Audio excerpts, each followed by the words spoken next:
تو اس کے بعد میں مفتی حفیظ اللہ صاحب یہ جمعیت علماء مہاراشٹر کی عوامی خدمات، یہ یوں تو سب واقف ہیں لیکن پھر سبقاً ہمارے سامنے بیان فرمائیں گے تاکہ تازہ دم ہو کر ہم میدان میں اتریں۔ اور انہی خدمات میں سے ایک اہم ترین خدمت ہے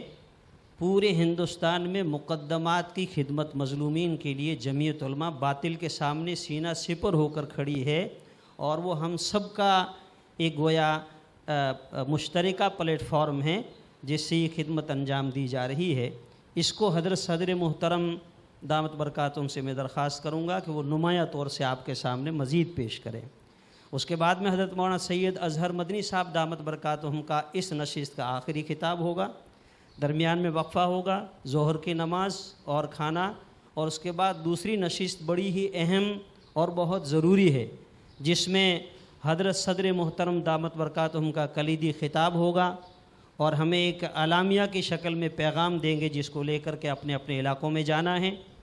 اور اس کے بعد تجاویز پیش کی جائے گی،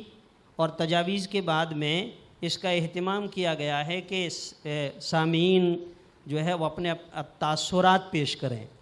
تاثرات کے لیے حضرت صدر محترم دامت برکاتہم نے اپنی نگرانی میں جو پروگرام ترتیب دیا ہے وہ اس انداز کا کہ ہر علاقے کی نمائندگی ہو جائے۔ ویسے پورے مہاراشٹر کو 5 حصوں میں تقسیم کر کے یہ پروگرام چلانے کی کوشش کی جا رہی ہے، جیسا کہ آج جو ہے وہ 4 اضلاع یہاں جمع ہے، بمبئی ہے، تھانہ ہے، پالگھر ہے، کوکن کے احباب ہیں۔ اسی طرح سے پھر 4 علاقے باقی رہ جاتے ہیں، ان اضلاع کو الگ الگ تقسیم کر کے، اور یہیں سے 2 چیزوں کا تعین کر دیا گیا ہے، ایک تو تاریخوں کا تعین اور ایک جگہ کا تعین۔ اسی طرح کے پروگرام اپنے اپنے مقام پر ہم سب کو کرنے ہیں، یہیں سے مضبوط ایک لائحہ عمل اور ایک پیغام اور ایک جذبہ لے کر کے یہاں سے جائیں گے اور اپنے اپنے علاقے میں کریں گے انشاءاللہ۔ ہاں، اس کے بعد دعا پر اس مجلس کا اختتام ہو جائے گا۔ اب میں درخواست کر رہا ہوں ناظم تنظیم مفتی حفیظ اللہ صاحب دامت برکاتہم سے کہ جمعیت علماء مہاراشٹر کی خدمات کو آپ حضرات کے سامنے، عوامی خدمات کو آپ حضرات کے سامنے پیش کریں۔ حضرت کا ٹائم 11:30 تک رہے گا انشاءاللہ۔ بسم اللہ الرحمن الرحیم۔ الحمد للہ رب العالمین، والصلاة والسلام علی سید الانبیاء والمرسلین وعلی آلہ واصحابہ اجمعین۔ اما بعد فقد قال اللہ تبارک وتعالی فی القرآن المجید والفرقان الحمید۔ اعوذ باللہ من الشیطان الرجیم، بسم اللہ الرحمن الرحیم۔ یا ایہا الذین آمنوا اتقوا اللہ وکونوا مع الصادقین۔ صدق اللہ مولانا العظیم۔ آج کی انتہائی اہم اور پروقار مجلس کے صدر محترم حضرت مولانا حلیم اللہ صاحب قاسمی دامت برکاتہم العالیہ، صدر جمعیت علماء مہاراشٹر، ہم سب کے مخدوم اور مکرم نائب صدر حضرت مولانا محمد عارف صاحب عمری مدظلہ العالی، جنرل سیکریٹری حضرت مولانا مفتی محمد یوسف صاحب قاسمی، نائبین صدر کی 2 عظیم المرتبت ہستیاں حضرت مولانا مفتی محمد ہارون صاحب ندوی اور قاری عبدالرشید صاحب حمیدی، سامنے تشریف فرما جمعیت علماء کے اساتین، بزرگوں، دوستوں، اور ہمارے صدیق محترم قاری محمد یونس صاحب، نائب خزانچی جمعیت علماء مہاراشٹر۔ ابھی بہت ہی پرمغز اور انتہائی جامع، بڑے ہی اختصار کے ساتھ جمعیت علماء کے حسن باطن کو حضرت مولانا محمد عارف عمری صاحب نے بیان کیا، یعنی جمعیت علماء کے تاریخی پس منظر کو ایک البیلے انوکھے انداز میں آپ حضرات نے حضرت سے سماعت فرمایا۔ مجھ کو یہ ذمہ داری سونپی گئی ہے کہ جمعیت علماء کے حسن ظاہر کو بیان کر دیا جائے۔ حضرت مولانا ابرار الحق صاحب ہردوئی نور اللہ مرقدہ کہا کرتے تھے کہ صرف روح ہی کافی نہیں ہے، آدمی کے ظاہر کو بھی خوبصورت ہونا چاہیے۔ مثال دیتے تھے پرندے کی کہ اگر پرندے کا پر کاٹ دیا جائے تو پھر وہ اپنی مطلوبہ مسافت کو اڑ کر کے کیسے طے کر سکتا ہے؟ حالانکہ اس کا جسم باقی ہے، جسم کے اندر روح باقی ہے، لیکن پروں سے وہ محروم اگر ہے تو پھر وہ اپنی مسافت کو، اپنی منزل کو پا نہیں سکتا۔ جمعیت علماء ہند ملک بھر میں نہ جانے کتنی تنظیمیں اور تحریکیں پائی جاتی رہی ہیں، آج بھی پائی جاتی ہیں، لیکن اس کا جو دائرہ ہے اور اس کی جو وسعت ہے، اسے جو محبوبیت اور مقبولیت عوامی سطح پر خواص میں تو ہے ہی، اس کا تو نام ہی جمعیت علماء ہے۔ علماء اور ارباب نظر حضرات تو اس کی خدمات سے واقف ہیں ہی، عوام الناس میں اور ان کے دل اور دماغ میں جو نقش جمعیت علماء کا آج بیٹھا ہوا ہے، میرے محترم بزرگوں اور دوستوں، یہ جمعیت علماء کے کارکنان کی گوناگوں اور مختلف الجہات خدمات کا نتیجہ اور ثمرہ ہے۔ ملک کے کسی بھی خطے میں آپ چلے جائیے میرے دوستو، آپ کو اجنبیت کا احساس نہیں ہوگا۔ میں حضرت صدر محترم حضرت مولانا حلیم اللہ صاحب قاسمی مد ظلہ العالی کے ساتھ برابر اپنے صوبے میں سفر کرتا رہتا ہوں، جہاں طبیعت چاہتی ہے جمعیت علماء کے احباب کو ہم آواز دیتے ہیں، الحمدللہ ایک بڑی تعداد میں محبین کارکنان ممبران جمع ہو جاتے ہیں۔ ایسا پھیلاؤ اور ایسی وسعت میرے محترم بزرگوں اور دوستوں کسی اور تنظیم اور تحریک کو حاصل نہیں ہے، اور ظاہر ہے یہ جہاں اس کی تاسیس رکھنے والے اکابر بزرگوں کے اخلاص اور ان کی للہیت کا نتیجہ ہے، وہیں جیسا کہ حضرت مولانا نے فرمایا، ہر زمانے کے اندر اللہ تبارک و تعالی نے ایسے بابصیرت افراد اس جماعت کی قیادت کے لیے مرکزی سطح پر، صوبائی سطح پر، ضلعی اور مقامی سطح پر عطا کیے ہیں، جنہوں نے جمعیت علماء کے منہج کو سمجھ کر کے پوری احساس ذمہ داری کے ساتھ بغیر کسی ہڑبونگ کے اپنی خدمات تسلسل کے ساتھ انجام دیے۔ سوشل میڈیا، پرنٹ میڈیا میں آئے روز ہم جمعیت علماء کی خدمات کے چرچے اور تذکرے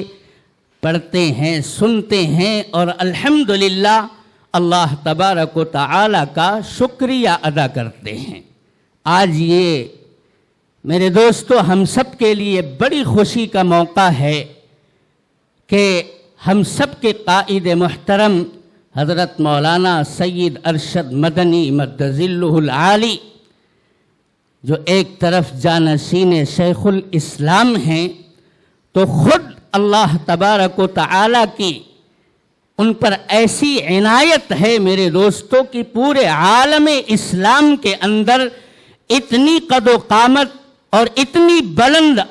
آہنگ کی حامل کوئی شخصیت نظر نہیں آتی۔ پورے عالم اسلام میں حضرت کی آواز کو جو مقبولیت حاصل ہے اور جس طرح سے پوری بصیرت کے ساتھ وہ اپنی باتوں کو دو ٹوک انداز میں کہتے اور رکھتے ہیں، یہ یقیناً اللہ تبارک و تعالیٰ کی عطا ہے ان کے اوپر اور نوال ہے۔ آج وہ شخصیت ہماری قیادت کے لیے ہمیں میسر ہے۔ ہم میرے دوستو جتنا بھی ناز کریں فخر کریں کم ہے۔ وہ ایک ایک بات پر جمعیت علماء کی رہنمائی کرتے ہیں۔ حضرت مولانا نے اشارہ کیا اس کی طرف کہ ابھی قریب ہی حضرت مولانا نے جمعیت علماء کے صوبائی ذمہ داران کو بلا کر کے اور صوبائی سطح پر جمعیت علماء کے کام کرنے کا نہج کیا ہے اور اپنے مسائل کو حکومتوں کے سامنے لانے کا طریقہ کار کیا ہونا چاہیے، ان ساری باتوں کو ایسے شستہ اور شگفتہ الفاظ میں ایسے بہترین انداز اور پیرائے میں بیان کیا کہ جن لوگوں کے دلوں میں اس تعلق سے الجھنیں تھیں، اضطراب اور بے چینی کی ایک کیفیت پائی جاتی تھی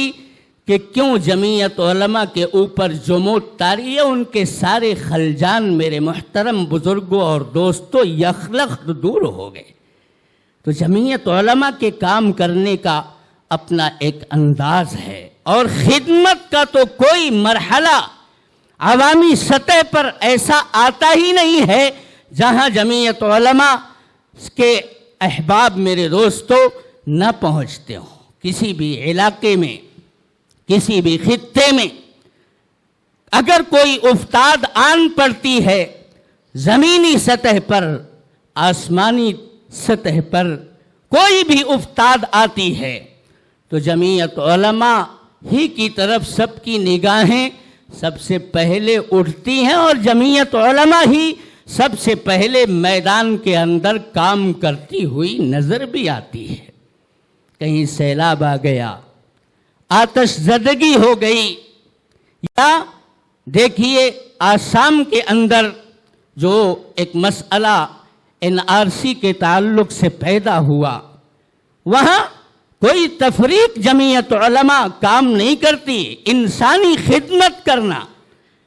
میرے دوستو یہ جمعیت علماء کا طر امتیاز ہے، بلا تفریق مذہب و مسلک۔ جمعیت علماء انسانیت کی خدمت کرنے کے لیے اتر جاتی ہے اور اس میدان کے اندر ایسا نمایاں کام کرتی ہے کہ لوگ عش کرتے ہیں۔ یہ نبی اکرم صلی اللہ علیہ وسلم کی سیرت کا حصہ ہے کہ ہڑبونگ مچانے سے نہیں ہوگا، اتر کر کے میدان میں کام کرو، لوگوں کے دل کو جیتو، لوگوں کے دماغوں کو مسخر کرنا ہے تو پھر تمہیں اپنی خدمات کو پیش کرنا ہوگا، اس کے دائرے کو وسیع کرنا ہوگا۔ الحمدللہ پوری پامردی کے ساتھ اس عنوان سے جمعیت علماء کی خدمات ملک کے چپے چپے میں، کوکن کا سیلاب دیکھ لیجیے، مظفر نگر کے فسادات کے موقع پر جمعیت علماء کی خدمات، آسام کے اندر جمعیت علماء کی خدمات، چپے چپے میں میرے دوستو جمعیت علماء کی خدمات ہیں۔ یہ غیر معمولی سطح کی چند خدمات کا میں نے تذکرہ کیا، ورنہ میرے دوستو انفرادی سطح پر وہ مجبور اور ناتما بے سہارا مریض جو اپنا علاج و معالجہ کرنے پر قدرت نہیں رکھتے، جمعیت علماء کے دفتر میں آتے ہیں اور ہمارے بزرگوں کے سینوں میں اللہ تبارک و تعالی نے ایک تڑپتا ہوا جو دل رکھا ہے، الحمدللہ وہ ان کی اپنی بساط کے بقدر اشک شوئی کا سامان کرتے ہیں، ان کا آنسو پوچھتے ہیں۔ اسی طرح اسکالرشپ کے عنوان سے جس کا بگل بج گیا ہے 2025 اور 2026 کہ سال کے لیے جو جمعیت علماء وظائف کا ایک منصوبہ بناتی ہے وہ بنا چکی ہے، اور تمام ضلعی اور مقامی صدور و سیکریٹریز کو اس کی تمام تر تفصیلات PDF کی شکل میں پہنچائی جا چکی ہیں، تاکہ وہ اپنے اپنے حدود میں جمعیت علماء کے اس پلیٹ فارم سے اسکالرشپ اور تعلیمی وظیفہ کے عنوان پر جمعیت علماء جو خدمت کرتی ہے، ضرورت مندوں کو اس جانب متوجہ کریں اور پھر اپنے دستخط کر کے جمعیت علماء کے دفتر تک ان فارموں کو پہنچایا جائے۔ پھر اس کی جو شرائط ہیں، جو تفاصیل ہیں، حضرت مولانا مفتی محمد ایوب صاحب قاسمی مد ظلہ العالی جو جمعیت کے دفتر میں بیٹھ کر بالکل شہباز جیسی نگاہ رکھ کر کے بڑی باریک بینی کے ساتھ ایک ایک عبارت اور ایک ایک دفعہ کو وہ دیکھتے ہیں، اور جو کھرا اترتا ہے الحمدللہ اسے جمعیت علماء اپنے بزرگوں کو سیاسی اور سماجی اہمیت کے جو حامل ہیں جمعیت علماء سے، جنہیں وابستگی ہے، ربط ہے، رشتہ ہے، ایسے لوگوں کو بلا کر کے چند ایک درجن میرے دوستو وہ چیک ان بزرگوں اور لیڈران کے ہاتھوں سے دلوا کر کے پورے صوبے کے اندر ایک پیغام دیتی ہے کہ جمعیت علماء ہونہار طلبہ کو جو یقینی طور پر ذہین و فطین ہیں، اگر انہیں مال فراہم کیا جائے، ان کی فیس اگر ادا کی جائے، اسکالرشپ اور وظیفہ دیا جائے، تو وہ عصری تعلیم کے میدان میں آگے بڑھ سکتے ہیں۔ ایسے لوگوں کا پتہ لگا کر کے مستحق تک میرے دوستو یہ خدمات پہنچائی جاتی ہے۔ اور اس وقت حضرت مولانا حلیم اللہ صاحب قاسمی دامت برکاتہم اور ہمارے حضرت مفتی محمد یوسف صاحب، حضرت مولانا محمد عارف صاحب، یعنی تمام اصاغر و اکابر دینی تعلیمی بورڈ کے عنوان سے جمعیت علماء کی جو خدمات ذرا ہمارے سامنے ایک طرح سے پس پردہ چلی گئی تھیں، اس وقت میرے دوستو سب سے آگے رکھ کر کے اس میدان کے اندر خدمت کرنے کا فیصلہ کیا ہے، خاص طور پر ان علاقوں میں جہاں تڑوی برادری رہتی ہے، مذہب اور شریعت سے حتیٰ کہ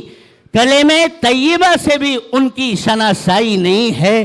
ایسے علاقوں میں مکاتب کا جال بچھایا جائے اور دین اسلام کی آبیاری کی جائے، اللہ کی وحدانیت، پیغمبر کی رسالت و نبوت اور خاتمیت کا یقین بٹھایا جائے، ضروریات دین سے، حلال و حرام سے واقف کرایا جائے۔ اس عنوان پر میرے دوستو عام دیکھتے ہیں ہمارے مکاتب کے اندر ننھے منھے بچوں کو پڑھا کر کے یہ اسباق ازبر کرائے جاتے ہیں۔ سب سے بہترین ذریعہ مکاتب کا قیام ہے، تو مکاتب کے قیام کے لیے الحمدللہ کوششیں بلڈانہ ضلع کے اندر، اکولہ ضلع کے اندر آپ جا کر کے دیکھیں، تقریباً 42 مقامات کی نشاندہی کی گئی۔ ہمارے حضرت مولانا عبدالقیوم صاحب جنہیں نازش بھی کہا جاتا ہے وہ اس کے ناظم ہیں، اور وہاں اکولہ کے صدر محترم حضرت مولانا عبدالعظیم صاحب دامت برکاتہم ہمارے درمیان تشریف فرما ہیں۔ مفتی انیس الدین صاحب ٹکٹ نہ ہونے کی وجہ سے تشریف نہیں لا سکے۔ یہ دونوں بزرگ اور ان کے علاوہ جو ان کے رفقائے کار ہیں پوری توجہ کے ساتھ نشاندہی کر رہے ہیں، اور تقریباً 42 مقامات پر مکاتب دینیہ کے قیام کی بات آئی۔ مجلس عاملہ میں حضرت نے اس بات کو رکھا، سب نے اس کی اہمیت کو محسوس کیا اور اجازت دی کہ 42 کیا، اگر 4200 بھی مکاتب قائم کرنے پڑیں گے تو جمعیت علماء اس میدان میں اپنی خدمات پیش کرے گی۔ اللہ تبارک و تعالی ہمارے ان بزرگوں کی خدمات کو قبول فرمائے. ہمارے درمیان ہم سب کے محترم حضرت مولانا سید اظہر مدنی صاحب مد ظلہ العالی جو اصلاح معاشرہ کے کل ہند ناظم اعلیٰ ہیں، اور اصلاح معاشرہ کی ضرورت آج کتنی زیادہ بڑھتی جا رہی ہے. ہر نئی صبح ایک نیا فتنہ لے کر کے آ رہی ہے، اور ہماری نوجوان نسل اس فتنے کو لپکنے کے لیے ایک دوسرے سے مسابقے میں لگے ہوئے ہیں، آگے بڑھنے کی کوشش کر رہے ہیں. کس طرح سے ہمیں خود کو دین پر، مذہب پر اور مذہب کی نمائندگی پر قائم رہنا ہے، اور اپنی آنے والی نسلوں کو بھی یہ سبق بھولنے نہیں دینا ہے. محرم چل رہا ہے، ہمارے سامنے حضرت حسین کا اسوہ بھی رہنا چاہیے. ایسا نہیں تھا کہ نمازوں کے اوپر پابندی عائد ہو گئی تھی، حج کرنے سے لوگوں کو بیت اللہ کا طواف کرنے سے روک دیا گیا، زکوٰۃ کی ادائیگی نہیں ہو رہی تھی، شعائر اسلام کو نشانہ ایسا کچھ نہیں تھا. صرف یہ محسوس کیا تھا حضرت حسین نے کہ اس امت کی جو فکر ہونی چاہیے، جو سوچ ہونی چاہیے، وہ سوچ اب تبدیل ہو رہی ہے. احساس کے اندر اضمحلال اور کمزوری پیدا ہو رہی ہے. اسی حساسیت کو جگانے کے لیے پورے خاندان کو لے کر کے میدان کربلا میں پہنچ گئے تھے، اور نانا جان کے دین کے تحفظ اور اس کے بقا کے لیے کیسی قربانی پیش کی. وہ رہتی دنیا تک کے لیے بے مثال ہے، شاندار ہے، ضرب المثل رہے گی. میرے دوستو، ہم حضرت حسین، حضرت محمد صلی اللہ علیہ وسلم کے نقوش قدم کے پیروکار ہیں، تو ہمیں بھی اپنی جماعت کے اندر، اپنے لوگوں کے اندر یہ احساس بیدار کرنے کی ضرورت ہے کہ ہم جب بھی کوئی کمزوری محسوس کریں دینی تعلیم کے عنوان سے، خدمت انسانیت جو آپ کی سیرت ہے اس عنوان سے، یا دینی تعلیم کے لیے مکاتب و مدارس کے قیام کے ائمہ اور مؤذن کے انتخاب سے، ان کا بھی تذکرہ ہونا چاہیے. یہ بیچارے ہمیشہ واٹس ایپ کے اوپر ایک آدھ تحریر دوڑاتے رہتے ہیں، لیکن ان کی بھی اشک سوئی کا کوئی سامان نہیں ہو رہا ہے. مہنگائی آسمان چھو رہی ہے، اور ہمارے ان ائمہ کو اور مؤذنین کو میرے دوستو اس تعلق سے جن حالات کا سامنا کرنا پڑ رہا ہے وہ کبھی کبھی واٹس ایپ پر ڈال دیتے ہیں. اللہ تعالی ہم سب کو خدمت کے لیے قبول فرمائے، اور اپنے بزرگوں کی، اپنے اسلاف کی، نفوس قدسیہ کی اس جماعت سے وابستہ رہ کر کے پوری پامردی کے ساتھ کام کرنے کی توفیق عطا فرمائے. وآخر دعوانا ان الحمدللہ رب العالمین. حوصلہ دل میں ہو بیدار، کفن پوشی کا زندگی نام نہیں لے گی سبک دوشی کا. وآخر دعوانا. جزاک اللہ، جزاک اللہ. مفتی صاحب دامت برکاتہم بڑی بصیرت کے ساتھ جمعیت اور جمعیت علماء مہاراشٹر کی عوامی خدمات کو پیش کر رہے تھے. حقیقت یہ ہے باطل کے مقابلے میں اس مقدس جماعت کے سرفروش ہر زمانے میں آہنی دیوان بن کر باطل کے سامنے رہے ہیں. حضرت مجدد الفسانی رحمۃ اللہ علیہ ہوں، حضرت شاہ ولی اللہ محدث دہلوی رحمۃ اللہ علیہ ہوں، شاہ عبدالعزیز محدث دہلوی رحمۃ اللہ علیہ ہوں، سید احمد شہید ہوں، حضرت حاجی امداد اللہ صاحب مہاجر مکی ہوں، یا ہمارے اکابرین جن کے نام لیے گئے، حضرت مولانا رشید احمد صاحب گنگوہی، حضرت نانوتوی، حضرت شیخ الہند، حضرت شیخ الاسلام رحمہم اللہ، اور موجودہ ہمارے اکابرین میں حضرت مولانا سید ارشد مدنی صاحب دامت برکاتہم. آپ دیکھیں گے حق کی آواز باطل کے ایوانوں میں لرزہ پیدا کرتی ہے. ایک مائی کا لال ہے جو باطل کی آنکھوں میں آنکھیں ڈال کر باتیں کر رہا ہے، وہ ہمارے قائد محترم ہیں. اور الحمدللہ تحدیث بن نعمت کے طور پر میں کہہ رہا ہوں کہ جمعیت علماء ہند کی جو ایک تابناک تاریخ ہے اور موجودہ وقت میں ایک بہترین خدمات ہے، بڑے عزم مصمم کے ساتھ سیرت کی روشنی میں اس عوامی پلیٹ فارم پر، جمعیت علماء ہند کے پلیٹ فارم پر جمعیت علماء مہاراشٹر کو نمایاں مقام حاصل ہے۔ ہمارے اکابرین کی توجہات اور ان کی دعاؤں کا اثر ہے، اور الحمدللہ جمعیت علماء مہاراشٹر میں بھی اللہ تبارک و تعالیٰ کے فضل و کرم سے وہ اکابرین رہے ہیں۔ ماضی قریب میں حضرت مولانا مستقیم احسن اعظمی رحمۃ اللہ علیہ، اس سے پہلے حضرت مولانا ذل الرحمن صاحب،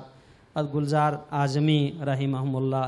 موجودہ وقت میں ہمارے صدر محترم حضرت مولانا حلیم اللہ صاحب قاسمی دامت برکاتہم، سب حضرات جو میرے سامنے بیٹھے ہیں واقف ہیں